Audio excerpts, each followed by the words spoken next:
The Shop, A Tale of Frightful Incompetence. Written by W.P. Thrift. Read by Lantis Armstrong on Twitter. Chapter 10. The Biggest Size You've Got.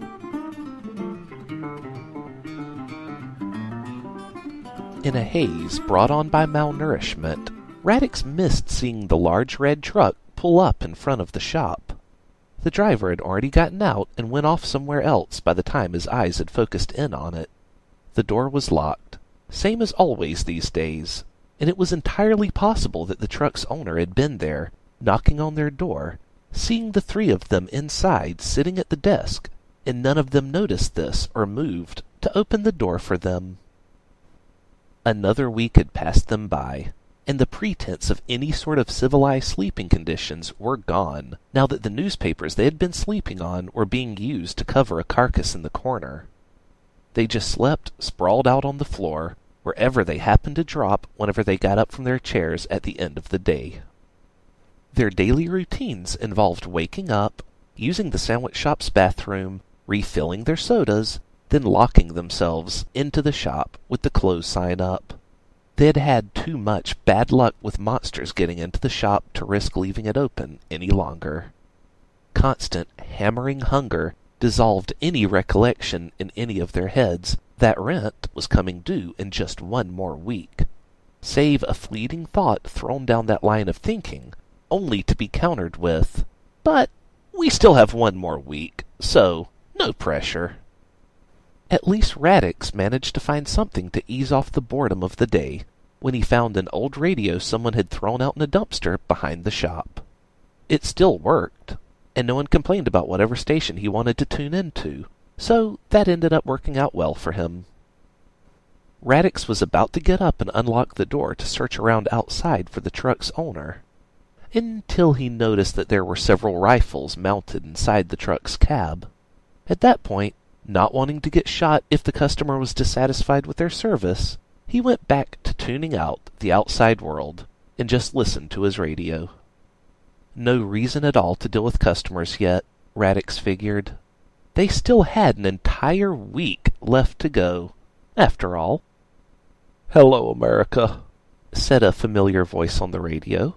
"This is President Bill Clinton, with a special announcement for the good folks of this country. First off, I know that Bush won the election, and should have taken over by now, but I have locked him out of the Oval Office, so until he can figure that one out, I get to keep being in charge.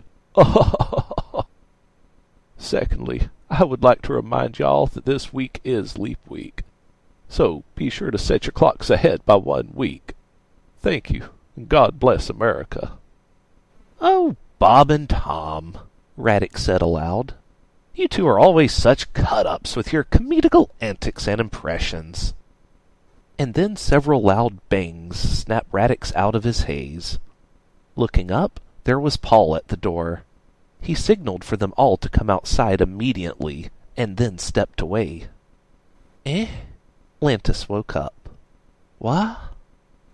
"Oh, shit, Radix muttered. I think their rent may be due today." "Say what now?" That got Bowman's attention.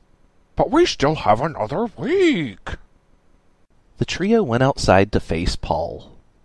Lantis, more accustomed to the ways of the world since he last saw Paul, managed to notice this time how unusual his exceptionally short shorts were. "Who wears short shorts?" Lantis whispered to Bowman. "Paul wears short shorts," Bowman declared quite loudly, then cracked up laughing at his own referentialness. Paul heard that quite clearly and glared down at them, but he had more pressing matters to discuss. "So here we all are, together, again," Paul said. "When last we departed, I believe the amount of rent owed for this month was determined to be $2,000. And so, given you three have been hard-working businessmen for the past month, I believe you all have something to give me." We still have another week, Lanta said quickly. Everyone told me. We still have one more week. No. It is leap week, you out-of-touch imbecile, Paul said condescendingly. That means that rent is due, immediately.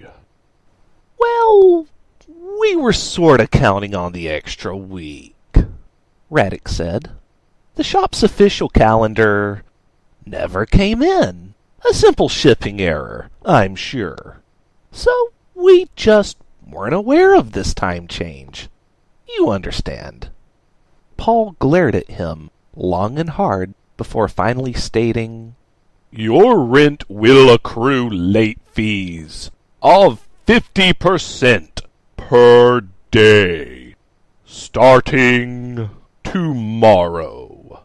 After 3 days of not paying it, you will all be kicked out. And don't think you will get away without paying even after that.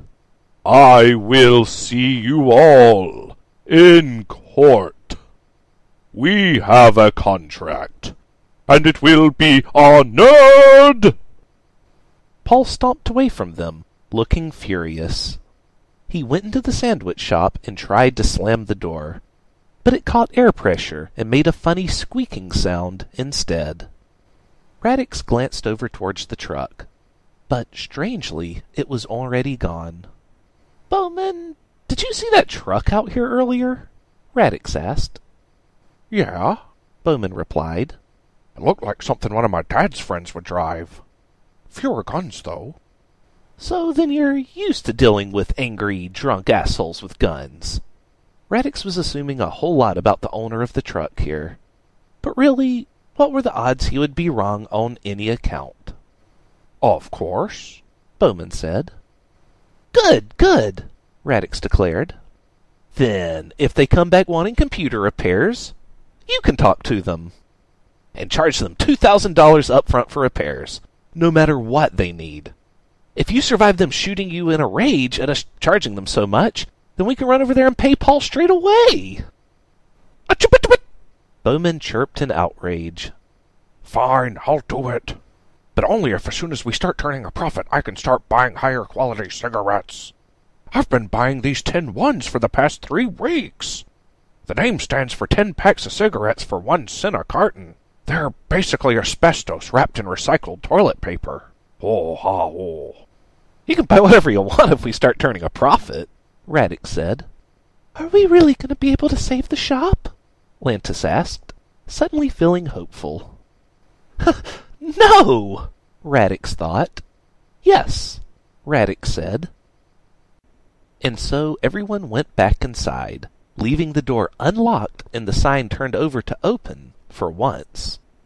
But as the day dragged on, hunger and tiredness gripped them all, and they soon fell asleep at the desk, leaving the door unlocked after midnight, when one of the worst abominations imaginable found its way to their shop, slinging open the door and letting herself walk right on in.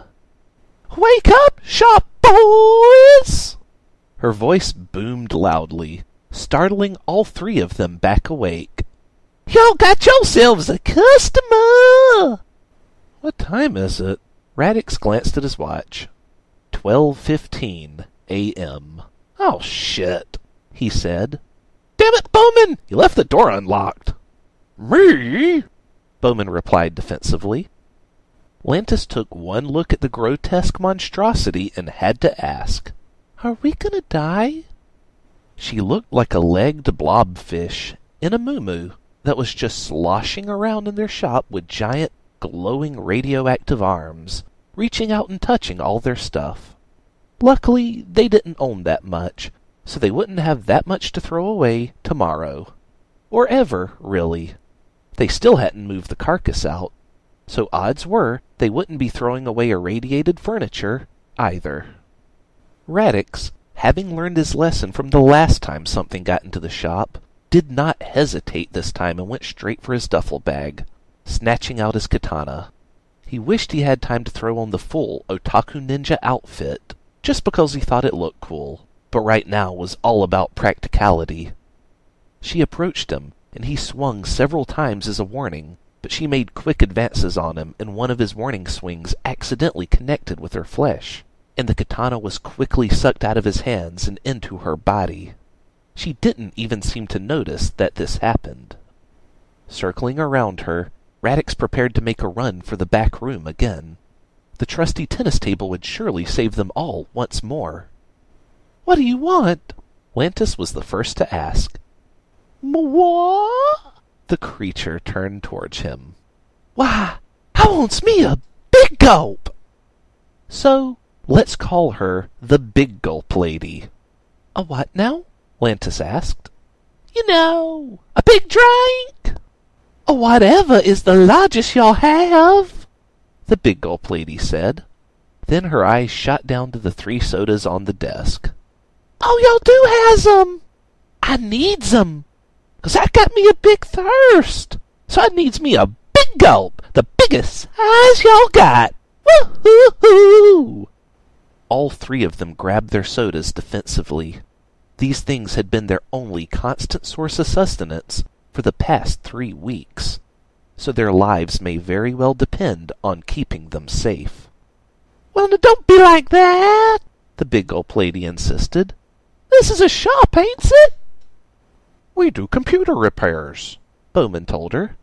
"Do you have a computer I can repair? I'm actually quite good at it. Our current going rate is $2,000. Oh." "Oh, no, that's a big price. The biggest size y'all got. Woo-hoo-hoo! And way out of my price range, I got's 50 cent. And y'all got's my 50 cent for a giant fountain drink," the Big Gulp Lady said. And then she began her chase, snatching at the cups, causing Bowman to nearly have a panic attack as he ran around the room. The other 2 were a bit quicker, but no more brave. In their chase, somehow she ended up behind the desk, standing between them and their sanctuary of the back room. "Oh, just give me the drinks, or I will make you dead," the Big Gulp Lady gave her ultimatum. "The deadliest dead I got. Woo-hoo-hoo!" "Bowman!" Radix said, sternness filling his voice, the spirit of Otaku Ninja filling him. "I think we all know what we have to do." Bowman nodded stoically, and then he turned off the sound-nullifying barrier, and Sheep Eater's Galactic Slam theme began to bombard the shop, destroying the Big Gulp Lady's eardrums. She had already fought past the music earlier just to get to the shop. It was brutal, but she had a really big thirst, which drove her forward. While the music didn't completely ward her off, it still stunned her, giving everyone a chance to bolt out the front door and into the streets. Each of the trio felt one of their eardrums burst inside of their heads, because they could only cover one ear each. They were all holding their sodas with the other hand. A small price to pay to be able to resume getting free refills in the morning. If they could survive that long. They all knew what being outside after midnight meant. At first, they didn't stop running because the music was unbearably painful. But then, they didn't stop running because a giant horde of zombies got after them. And just their luck, these were the fast zombies, too, not the slow, lumbering type. Though Cattailville did have both types. It also had the infected, so sorta zombies but not quite variety. "Oh, I'm out of breath," Bowman cried out. "I'm gonna die." "What?" Lantis called back loudly, the ringing in his ears near deafening. "What?" Bowman called back to him, also not understanding him due to the ringing in his own ears. Bowman collapsed to all fours, his soda cup accidentally getting crushed as he landed. He panted for air, sweat pouring from his face while the horde of ravenous undead charged after him, ready to pounce. Radix had kept going until he noticed Lantis had turned back. He didn't want to be all alone out here at night, so he too turned back, even if this meant they were all likely going to die. Insert gunshot sound effects here. A semi-automatic rifle took out the closest zombies, and headlights blinded the trio for a moment as a truck shot up a hill and then zoomed around them and became a barrier between them and the zombies. It was the same red truck that had been outside of the shop earlier that day. The driver had been firing at the undead by sticking her torso out the window and steering the truck with her knees. "Get in, assholes!" she yelled. Despite his exhaustion and size, Bowman proved more agile than either of his cohorts as he flipped into the back of the truck.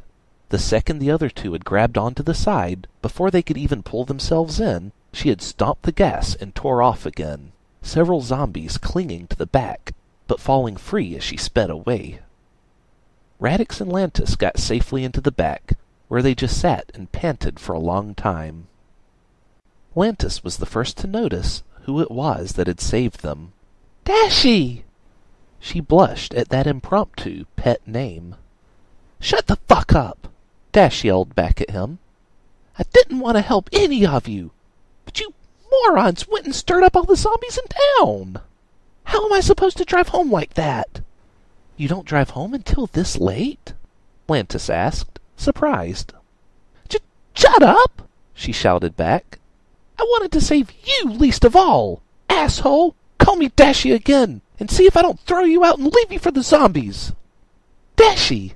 Lantis said immediately, misinterpreting her threat for a request. Dash did stop the truck abruptly, but not to throw him out. "We're far enough away from the zombies now that they shouldn't be able to see where you hide," Dash said. "So you should be able to find shelter until morning." All three of them suddenly realized where she had stopped, right in front of her auto repair shop's garage. "And don't even think about breaking into my shop again, just because you can," Dash warned. Then she sped off. "So, Lantis began to ask. "I'll get it," Bowman said, then went and hit the garage door opener repeatedly until it worked. They all went back inside the auto repair shop's garage to spend the night, safe and sound from the undead and Big Gulp Ladies. That concludes Chapter 10 of The Shop. Tune in every Tuesday for new chapters. If you'd like to reach me, you can do so at Lantis Armstrong on Twitter. That's LANTISARMSTRONG. And if you'd like to reach the author, you could send me your message, and I assure you he'll receive it, because we're the same person. Thank you for tuning in, and we hope you'll join us again for next week's chapter, The End of the Shop.